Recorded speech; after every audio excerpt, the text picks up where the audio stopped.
Shalom, saya Immanuela Madalena dari SMA Negeri 1 Gondang kelas 11 akan memaparkan materi tentang latar belakang gereja Lutheran. Lutheranisme adalah salah satu denominasi gereja-gereja Protestan yang berasaskan teologi Martin Luther, yakni tokoh reformasi gereja. Lutheranisme bermula sejak tahun 1517 ketika Martin Luther mengkritik praktik gereja Katolik Roma dengan menulis 95 dalil yang dipakukannya di pintu gereja seluruh orang kudus Wittenberg, Jerman. Selanjutnya ada ajaran pokok.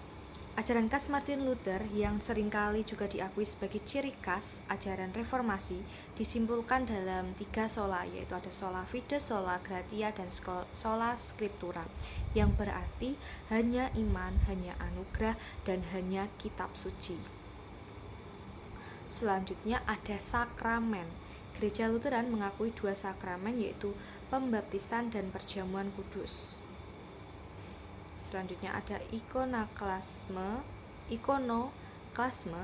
Beberapa tokoh reformasi Protestan, khususnya Andreas dan Johannes Calvin, mendukung menyingkirkan cita-cita religius dengan mendasarkan pendapat mereka pada larangan penyembahan berhala dan pembuatan citra pahatan dari Allah dalam Dekalog atau 10 perintah Allah. Selanjutnya ada tata ibadah dan cara hidup. Tata ibadah, suasana dan liturgi dalam ibadah di gereja-gereja Lutheran tidak jauh berbeda dari gereja Katolik Roma. Bagi Lutheran, yang terpenting dalam ibadah adalah bagaimana agar jemaat mengalami dengan nyata tindakan penyelamatan dari Allah di dalam Kristus, dan itu hanya bisa dialami bila kepada mereka firman diberitakan dengan murni dan dalam bahasa yang tepat dan dapat dimengerti oleh jemaat. Selanjutnya ada sejarah jalan masuknya aliran Lutheran di Indonesia. Gereja atau aliran Lutheran pertama kali masuk ke Indonesia bersamaan dengan datangnya orang-orang Belanda atau VOC, Verenigde Oost-Indische Compagnie, pada abad ke-17. Selanjutnya ada perkembangan di Indonesia.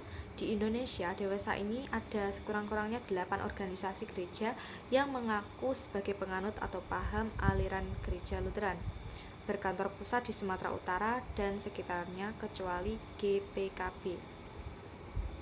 Contohnya ada Huria Kristen Batak Protestan atau HKBP, Gereja Kristen Protestan Simalungun, GKPS, Gereja Buntekan Kristen Batak atau GPKB, dan sebagainya.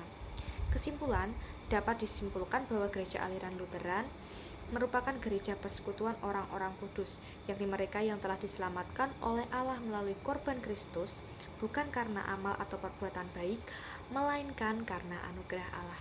Itu saja yang dapat saya sampaikan. Tuhan Yesus memberkati.